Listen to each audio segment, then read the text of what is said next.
ಜನ್ಮಾದ್ಯಸ್ಯ ಶ್ರುತಿಸುನಯಮಾನೈಕವಿಷಯಾತ್ ಸ್ವತಂತ್ರಸ್ತಂತ್ರಜ್ಞೋ ಗುರುರಪಿ ಗುರೋರ್ಯಶ್ಚ ಜಗತಾಂ ವಿಮೂಢಾ ಯತ್ತತ್ವಂ ಪ್ರಕಟಮಿಹ ವೇತ್ತುಂ ಸುಮನಸೋ ಮುಕುಂದಂ ಧ್ಯಾಯಾಮ ಪಹತಕುಹಕಂ तं ಸ್ವಭಾಸಾ ಸರ್ವವಿಘ್ನಃ ಪ್ರಶಮನಂ ಸರ್ವಸಿದ್ಧಿಕರಂ ಪರಂ ಸರ್ವಜೈವಪ್ರಣೇತಾರಂ ವಂದೇ ವಿಜಯದಂ ಹರಿಂ ಕರೋತು ಮಮ ಕಲ್ಯಾಣಂ ಹರಿರ್ಹಯಮುಖಾಪಿತಃ ಗುರುಶ್ಚ ಮಧ್ವನಾಮ ಮೇ ವರದೋಸ್ತು ನಿರಂತರಂ ವಾಣಿತೆ ಕರವಣ್ಯಂ ವಚರಣೋರ್ಧಿ ಸರ್ವದಾ ಮದ್ವಾಕ್ಯಸರಣೀರ್ಭೂಯಾತ್ ಶ್ರೀಮದಾಚಾರ್ಯಭಾವಗ ಸಮಾಶ್ರಯೇತ್ ಗುರುಂ ಭಕ್ತ್ಯಾ ಮಹಾವಿಶ್ವಾಸಪೂರ್ವಕಂ ನಿಕ್ಷಿಪೇ ಸರ್ವಭಾರಾಂಶ್ಚ ಗುರೋ ಶ್ರೀಪಾದಪಂಕಜೇ.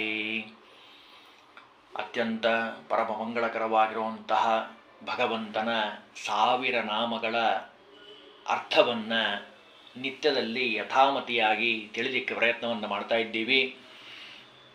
ಇವತ್ತು 3ನೇ ನಾಮ ವಷಟ್ಕಾರ.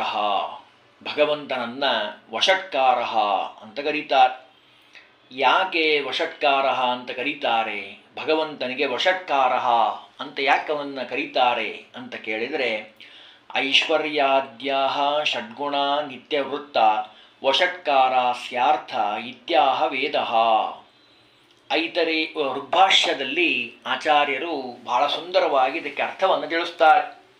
ಸಮಗ್ರವಾದ ಪ್ರಭುತ್ವ, ಸಮಗ್ರವಾದ ಸಾಮರ್ಥ್ಯ, ಯಶಸ್ಸು, ಸ್ವರೂಪ ಸೌಂದರ್ಯ, ಜ್ಞಾನ, ಅಸಂಗ, ಈ 6 ಗುಣಗಳ ಗಣಿಯಾದಂಥವನು ಭಗವಂತ.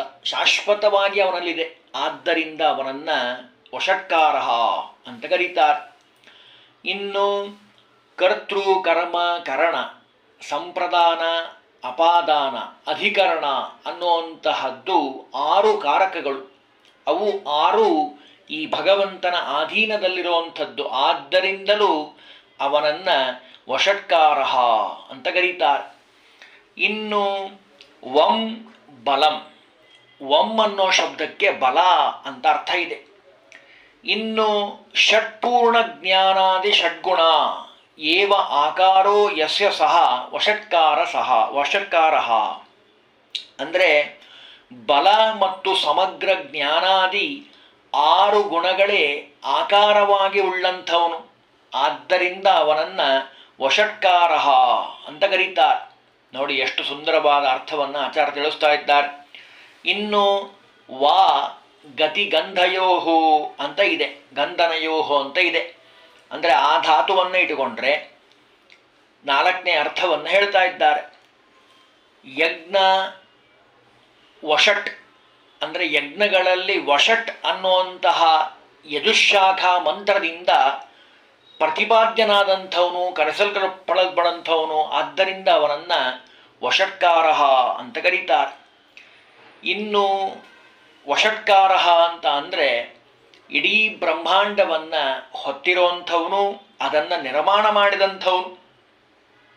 ಉಷ್ಯತೆ ಬ್ರಹ್ಮಾಂಡ ಮನೇನ ಇತಿ ವಷಟ್ ವಹ ಪ್ರಾಪಣೆ ಷಡಚ ಪ್ರತ್ಯಯ ಕರೋತಿ ಕಾರ ಅಂತ ಇಟ್ಟುಕೊಂಡ್ರೆ ವಷಟ್ಕಾರ ವಷಟ್ಚಾಸೋಕಾರಶ್ಚ ಅಂದರೆ ಇಡೀ ಬ್ರಹ್ಮಾಂಡವನ್ನು ಹೊತ್ತಿರೋಂಥವನು ಮತ್ತು ನಿರ್ಮಾಣ ಮಾಡದಂಥವನು. ಇಂತಹ ಅದ್ಭುತವಾದ ಬ್ರಹ್ಮಾಂಡವನ್ನು ಭಗವಂತನಲ್ಲದೆ ಬೇರೆ ಯಾರೂ ನಿರ್ಮಾಣ ಮಾಡಲಿಕ್ಕೆ ಸಾಧ್ಯ ಇಲ್ಲ.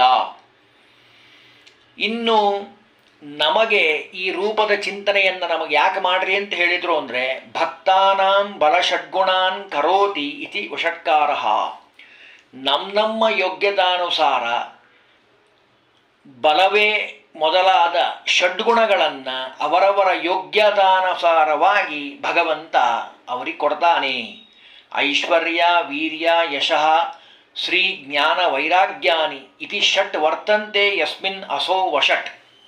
ಎಷ್ಟು ಸುಂದರವಾಗಿ ಹೇಳ್ತಾರೆ ನೋಡಿ. 6 ಗುಣಗಳಿದ್ದಾವೆ. ಭಗ ಅಂತ ಅದನ್ನು ಕರೀತಾರೆ.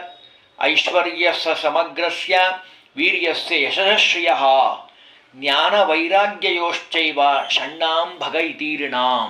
ಈ 6 ಗುಣಗಳು ಪರಿಪೂರ್ಣವಾಗಿ ಭಗವಂತನಲ್ಲಿದ್ದಾವೆ.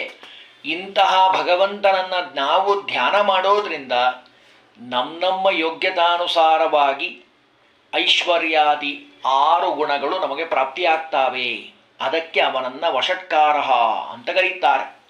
ಇನ್ನು ನಮಗೆ 3 ಅವಸ್ಥೆಗಳಿದ್ದಾವೆ: ಜಾಗೃತ, ಸ್ವಪ್ನ ಮತ್ತು ಸುಷುಪ್ತಿ. ಈ 3 ಅವಸ್ಥೆಗಳನ್ನು ಪ್ರೇರಿಸ್ತಾನೆ ಭಗವಂತ. ಆದ್ದರಿಂದಲೂ ಅವನನ್ನು ವಷಟ್ಕಾರ ಅಂತ ಕರೀತಾರೆ. ಇನ್ನು ಮನಸ್ಸೇ ಮೊದಲಾದ 6 ಇಂದ್ರಿಯಗಳಿದ್ದಾವೆ. ಜ್ಞಾನೇಂದ್ರಿಯ, ಒಂದು ಮನಸ್ಸು, 6 ಇಂದ್ರಿಯಗಳಿದ್ದಾವೆ. ಆ ಇಂದ್ರಿಯಗಳನ್ನು ಪ್ರೇರಿಸುವಂಥವನು. ಆದ್ದರಿಂದ ಅವನನ್ನು ಋಷಿಕೇಶ ಅಂತ ಜ್ಞಾನಿಗಳು ಕರೆದಿದ್ದಾರೆ ಅಂತಾರೆ. ಎಷ್ಟು ಸುಂದರವಾಗಿ ಹೇಳ್ತಾರೆ ನೋಡಿ ಅರ್ಥವನ್ನು. ಅಂದರೆ ಷಡೀಂದ್ರಿಯಾಣಿ ಪ್ರೇರಣಾರ್ಥಂ ವಾತಿ ಗಚ್ಚತಿ ಇತಿ ವಷಟ್, ವಷಟ್ ಕ್ರಿಯತೆ ಇತಿ ವಷಟ್ಕಾರ. ಅಂದರೆ ನಾವು ನಿತ್ಯದಲ್ಲಿ ಒಂದು ನಾಮದ ಚಿಂತನೆಯನ್ನು ಮಾಡ್ತಾ ಇದ್ದೀವಿ. ಇವತ್ತು ನಾವು ಚಿಂತನೆ ಮಾಡಿರುವಂಥದ್ದು ವಷಟ್ಕಾರ. ಸರ್ವ ಇಂದ್ರಿಯಗಳನ್ನು, ಸರ್ವ ವ್ಯಾಪಾರಗಳನ್ನು ನಮ್ಮ ದೇಹದಲ್ಲಿ ಇದ್ದು ವಿಶೇಷವಾಗಿ ನಿಯಂತ್ರಣ ಮಾಡ್ತಾನೆ ಭಗವಂತ. ಸರ್ವೇಂದ್ರಿಯ ಪ್ರೇರಕನಾಗಿದ್ದಾನೆ ಭಗವಂತ. ಆದ್ದರಿಂದ ಅವನನ್ನು ವಷಟ್ಕಾರ ಅಂತ ಕರೀತಾರೆ.